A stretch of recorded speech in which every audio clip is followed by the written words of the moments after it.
Hello everyone, this is Colleen Lemma, Starseed Astrologer and Spiritual Messenger from SacredSoulEmpowerment.com. Here to do your weekly angel card reading for Monday, April 29th through Sunday, May 5th, 2019. For this week's weekly reading, we'll be using the Angel Tarot deck by Jane Wallace for the main message for everyone.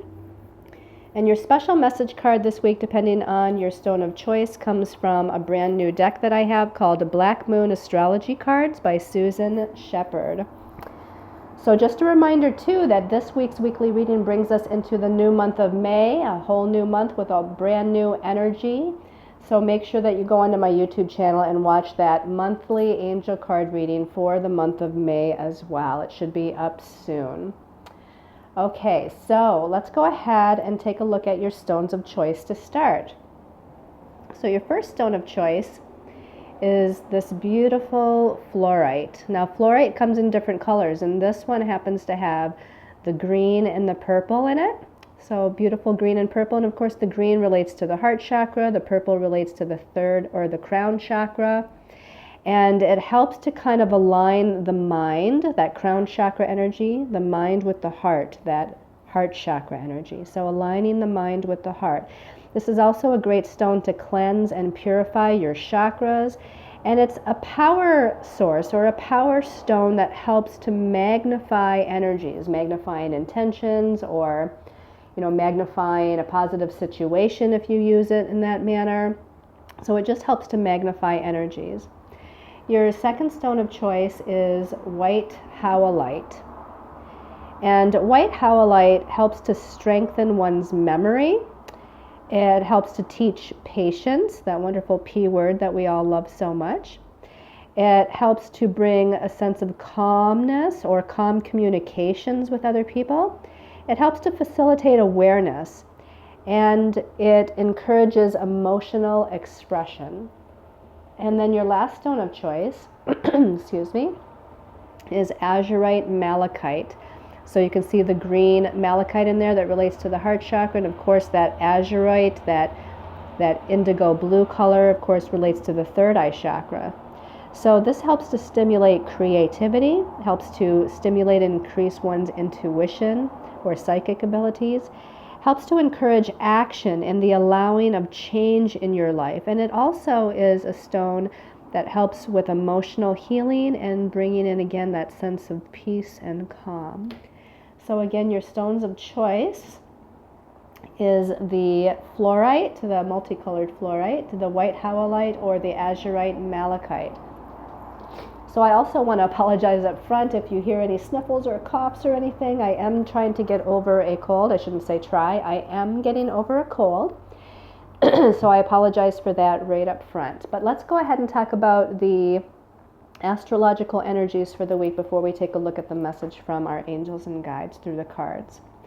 On Monday the 29th, we start out with Saturn turning to retrograde motion at 20 degrees of Capricorn. Now, remember in last week's weekly reading, I did bring it up towards the end of the video, or towards the end of the astrology anyway of the video, because this is happening, very early on Monday the 29th. And so we were feeling the effects last week.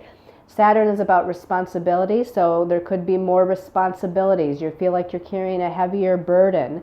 Saturn relates physically to the back and the skeletal structure, so you might be feeling some sort of back pain, or I hope none of you have had a back injury, but again, it can rule the skeletal structure, especially the back, and even the teeth, anything that deals with the bones, so the teeth as well. I've heard some people that are having some, teeth problem here. Saturn relates to karmic lessons. Saturn relates to patience. Saturn relates to feeling held back or limited, but it also relates to creating a solid foundation and putting forth work and effort towards your goals. And, it really rules that 10th house of career path, life path, destiny path. And Saturn has been traveling with Pluto and the South Node here for a couple of weeks. So, Pluto is a heavy energy too. So with Saturn and Pluto, both these heavy hitters, so to speak, these heavy astrological energies, Pluto about death and rebirth, Saturn again about karmic lessons, responsibilities. and the South Node about the past and our past lives and past lessons.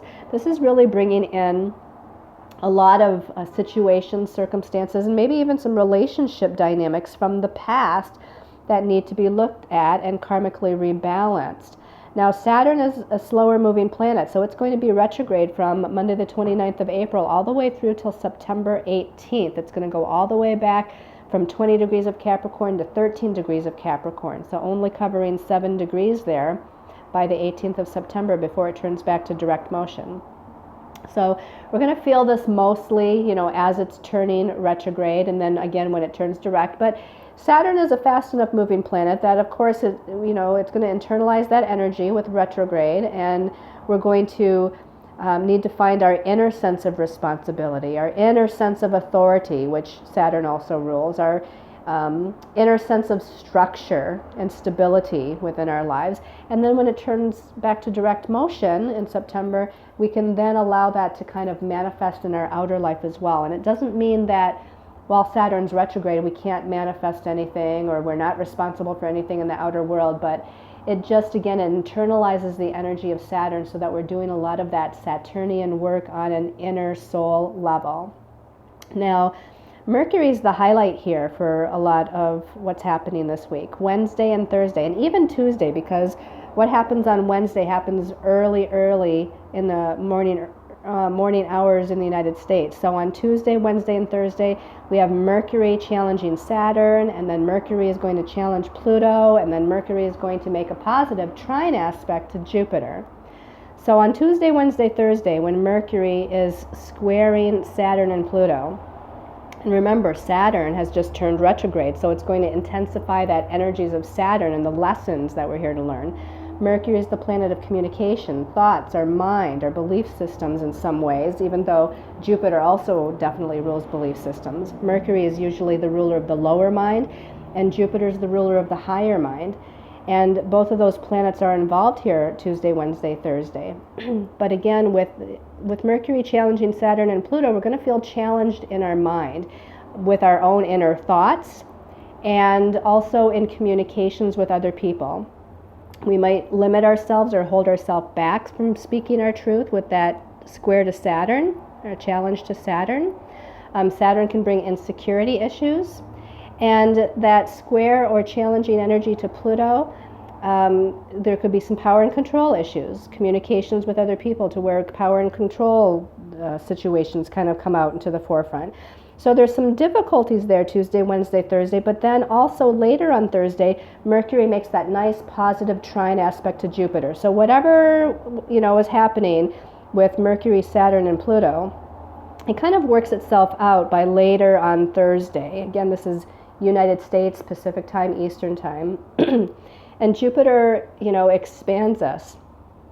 It expands us into awareness and, again, higher thought.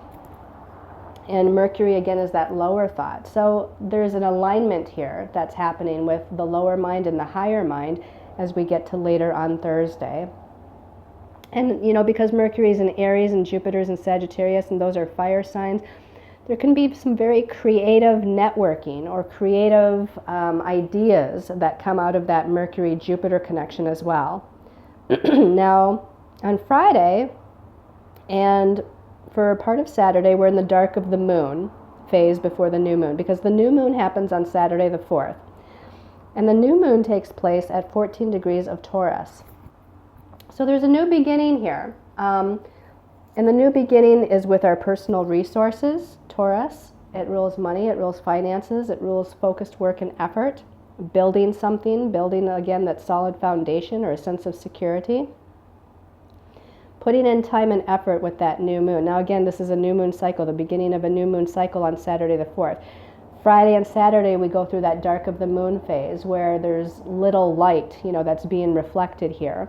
And usually people get very emotional and things on kind of emotional in an inner way, going through testing and challenges. Sorry about that. I had to pause for a minute. One of those little coughs that I was talking about.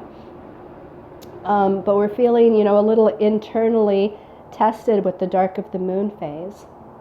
And this is, again, this could relate to some sort of money or financial matter. And then on Saturday, we come into that, again, that new moon and the cycle for the next 2 weeks where the moon is growing and expanding and, giving energy to what we're trying to move forward on. So know that in the dark of the moon on Friday and part of Saturday, it's not a good time to start something new. But then after the new moon occurs in Taurus there on Saturday, then we can initiate something, especially in regards to any kind of personal resources, material resources. And then on Sunday the 15th, we have Mars in Gemini, and it's opposing Jupiter in Sagittarius. Now Mars is the planet of energy and action and forward movement, but while he's in Gemini, he can be a little vacillating or flip-floppy because Gemini is a mutable sign, and Gemini is a little bit all over the place. Jupiter, which has been in Sagittarius since the fall of 2018 and will be there until November of 2019, Sagittarius is also a mutable sign. So when you have the planet of energy and action and forward movement and mutable, changeable Gemini, and it's opposing Jupiter, planet of expansion and growth, and mutable, changeable fire sign Sagittarius, I feel like our efforts could be all over the place. Now again, this is good for brainstorming. This is really good for coming together, whether it be with other people or whether you're doing this on your own, and brainstorming new thoughts, new ideas, new plans, what would be best, looking at pros and cons and things of that nature. But when it comes to staying on track and following a particular course of action, that Mars and Gemini opposing Jupiter might be a little bit all over the place and kind of lose its focus and go on to many tangents. So it's sort of like, what are you using this for? Again, Gemini is a sign of information and learning and teaching. And Sagittarius is that higher learning, which also rules teaching, learning, even, book publishing and things like that. So if you're trying to learn something new or study, or you're teaching a class or doing something information-wise, it can be good as long as you try to rein in that sense of focus if you need that sense of focus. But again, if you're trying to brainstorm, it's a very, very good energy for that. Okay, so that's all for the astrology for the week. Let's go ahead and take a look at what our angels and guides have to say through the cards. Okay, so you can see that usually I pick 3 cards, and we have 5 cards out here, and the first card came out as 2, the last card came out at 2, so we have quite a bit here, quite a bit of information or messages from our angels and guides. So let's take a look at the first one here. This one is the 4 of Swords, and it says healing at the bottom. Now, this makes me think of a time of rest for the mind. Again, the Suit of Swords is the suit of the mental realm and dealing with the mind. And, that number 4 kind of has that energy of stability or sometimes challenge or restriction. And so there's a need to kind of go within and heal something, as the word at the bottom says, heal something with the mind, heal something regarding your thoughts. Maybe have some healing communication with other people, but even if you have healing communication with others, I feel like you need to retract your energies first and contemplate a bit. This is kind of a time of rest, a time of contemplation, a time of meditation, a time of going within with the 4 of Swords. And that kind of relates to the Saturn and the Mercury in Saturn that's occurring this week. Again, Saturn is turning retrograde, so it's internalizing that energy. Mercury is the planet of the mind, our thoughts, our communications, and it's challenging Saturn. And then it, of course, goes on to challenge Pluto. And so this could be that time period where healing of our own thoughts needs to take place. Again, if you communicate with others, you need to have this little bit of a contemplation time first before you speak, especially with the 4 of Swords. But let's go ahead and take a look at the next card, because this might give us more information about that 4 of Swords. And we have another Swords card here. This is the Knight of Swords. And the Knight of Swords says drama, okay? So the Knight of Swords, the Knight is more of an immature kind of energy. It follows the page, but it's not quite as mature as the Queen or the King. So the Knight of Swords, again, the Suit of Swords is the mental realm. The Knight of Swords may be quick to communicate, quick to express a thought, quick to express an idea without thinking it through. And again, in this case, there's some sort of drama here with the communications, with the words he's thinking, with the words he's speaking. So this, along with the Four of Swords, says that there could be some healing that's taking place surrounding some sort of drama with other people. And some of that drama, you know, could be, again, with our own lower vibrational thoughts or belief systems regarding a situation or a circumstance. So it's best, again, you know, you can see the Knight, he's wanting to charge forth in victory. He's kind of in this galloping stance of victory and charging forward. And, you know, again, in the mental realm, it's like just speaking without thinking.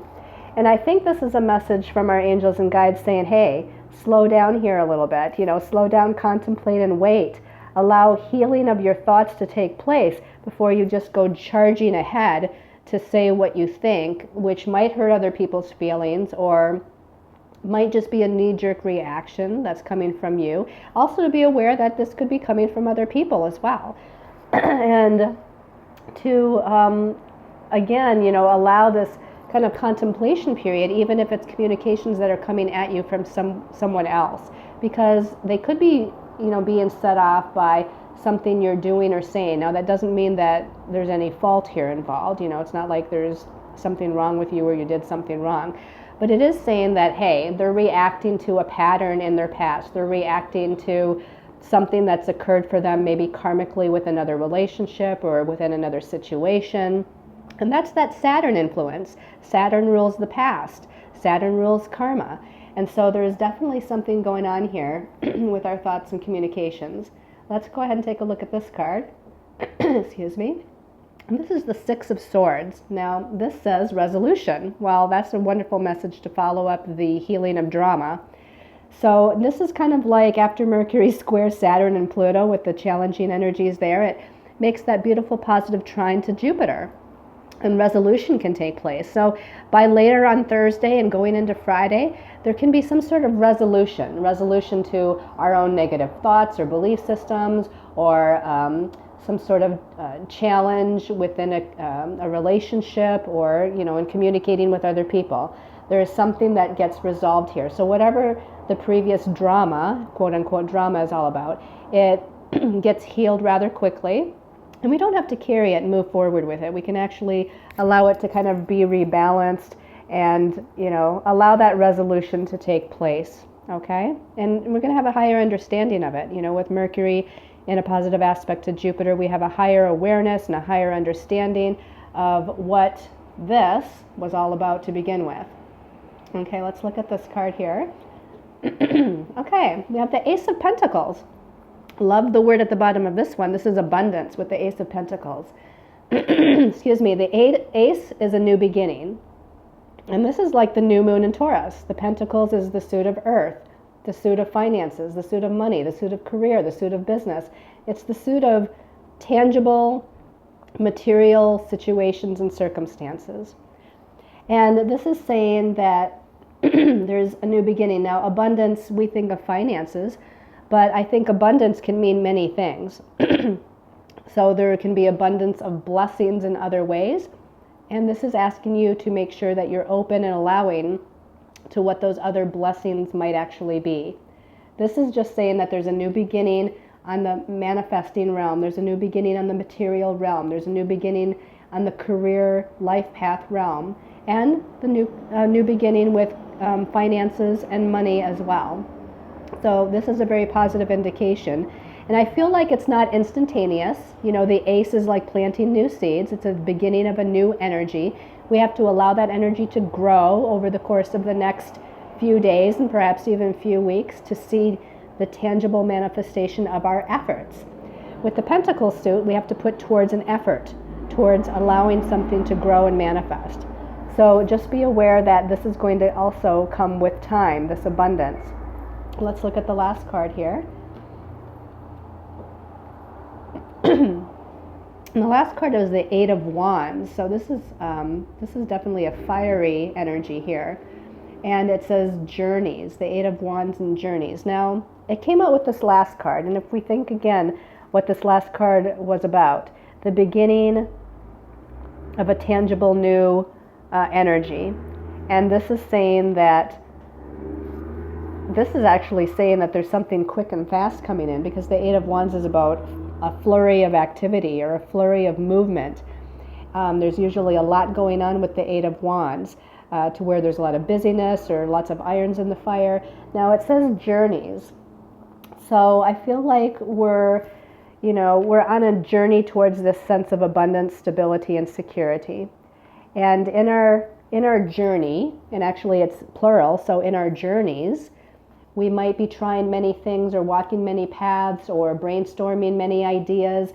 It's like that kind of feeling. So don't put all your eggs into one basket. Make sure that you're allowing for the many possibilities and many potentials, and looking into, weighing the pros and cons of all of the ideas or paths or directions or decisions that you might be contemplating and or making. But to me, ending the reading with the Ace of Pentacles here with abundance, and the Eight of Wands, which is about journeys and a lot of fast movement and creativity and passionate energy and movement energy. This is a positive thing for us to look forward to as we're moving into the month of May. Okay, so let's get to our special message card depending on your stone of choice. Again, we have this new deck. It's an astrology deck, so I'm excited to see what kind of messages comes out of it. I'm just giving it a quick shuffle here off camera. I've used it a couple of times for the personal readings that I give to clients, and it's been very accurate and very telling. So for those of you that chose the fluorite, so we're going to ask, and I'm actually drawn to this one on the bottom here. Oh, actually two of them came out. Okay, so we're going to look at both of these. For the fluorite people, Yod and Destiny. Be interesting to see what the next card is. Scorpio, I transform. So your destiny here, obviously, is to transform some old karmic patterns with that Saturn turning retrograde. Transform some of the past, Saturn ruling again the past, whether it be this life past circumstances or previous incarnations, past life belief systems, past life energies, past life decisions. So there's definitely something going on a deep internal scorpionic level here with this transformation and change. Transformation and change, death and rebirth of the Scorpio energy, transforming something. And it could be something, again, on not just an energetic level, but maybe you're transforming something in your life. Maybe you're transforming a situation, a circumstance, an idea.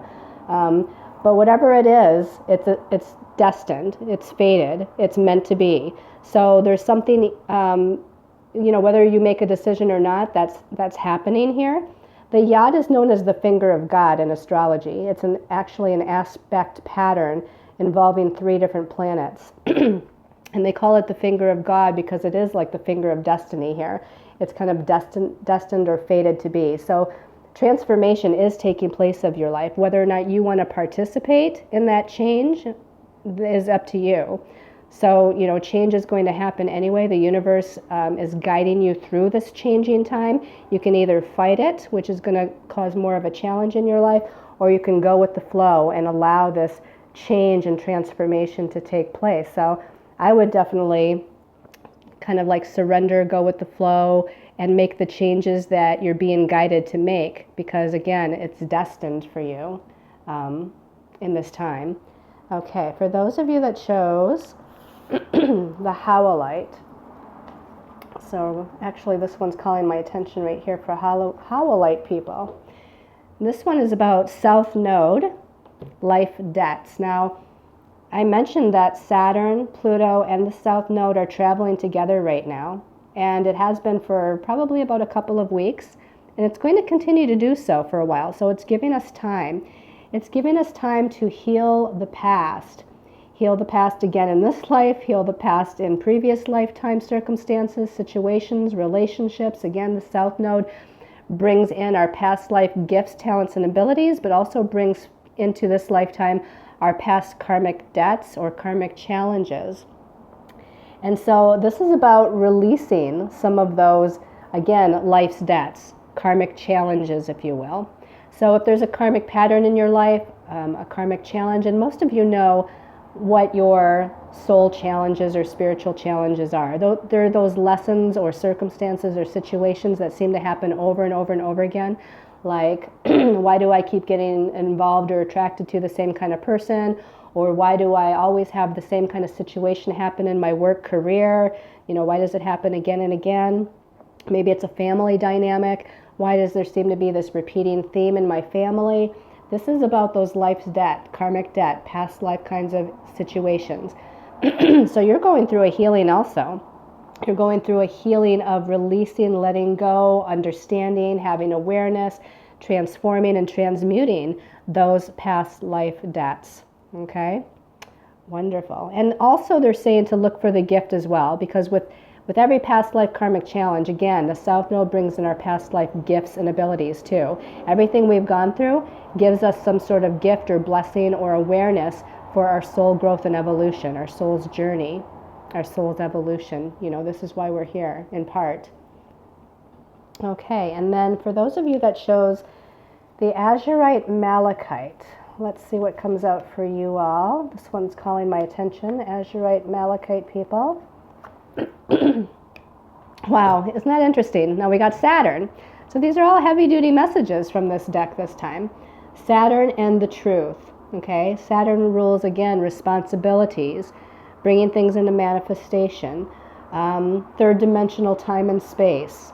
So, you know, again, in this case, Saturn is here to teach you the truth. So what is that truth? Only you know what that truth is. Because everybody's Saturn lessons, Saturn's known as the great teacher of lessons. So Saturn is trying to teach you something, and I suspect it's with, excuse me, the Saturn-Pluto South Node configuration that's going on, and where that might be falling in your chart and how that might be relating to other planets in your chart. So Saturn is trying to be the great teacher of some sort of truth for you, to understand and be aware of some sort of truth. And once you get that truth, you don't have to carry that Saturn karma or that Saturn lesson anymore either, because you're taking responsibility. Another key word for Saturn is you're taking responsibility, becoming your own authority. Another key word for Saturn is authority. You're becoming your own authority in this life, and you're taking responsibility for whatever that lesson learned is all about.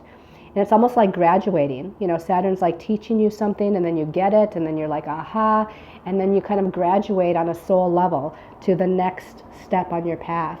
And even though it's heavy-duty Saturn, look at all these bright, wonderful colors. It's like almost like a celebration and explosion of all these wonderful colors up here in the sky. And, you know, I just feel like whatever that is, whatever it is that you're here to learn, whatever truth Saturn is trying to teach you, it's going to be a wonderful celebration once you've gotten it. Okay, so I hope you've liked this weekly angel card reading. Again, thank you so much for your patience while I'm recovering from this cold. I apologize for all the sniffles and everything else that has happened through this video, but thank you so much for your support, your love, subscribing to the channel, sharing the video, commenting positively on the video, for visiting me on Facebook, and for visiting my website, Sacred Soul Empowerment. And if I can help you in any way in the future, please contact me. I would love to be able to, do this for you in a personal way. So sending you all much love and light, and sending you all many angel blessings.